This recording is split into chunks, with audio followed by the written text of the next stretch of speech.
একদিকে থরে থরে সাজানো অপচয় করা খাবারের স্তূপ, অন্যদিকে ক্ষুধায় কাতর শিশু আর কঙ্কালসার মানুষ। এই চিত্রটি আজ শুধু বৈপরীত্য নয়, বরং বৈশ্বিক মানবিক সংকটের এক নির্মম বাস্তবতা।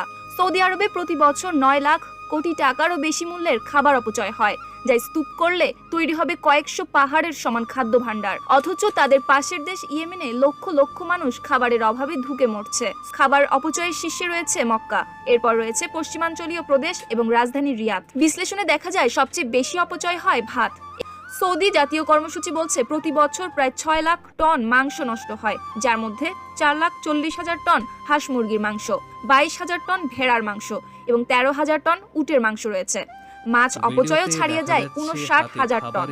অথচ এই একই সময়ে ইয়েমেনের মতো প্রতিবেশী দেশে এক ভয়াবহ মানবিক দুর্যোগ চলমান। প্রায় 45% মানুষ খাদ্য সংকটে ভুগছে। 30 কোটির দেশটিতে ইতোমধ্যে 3 লাখের বেশি মানুষ প্রাণ হারিয়েছে, যার 60% মৃত্যু ঘটেছে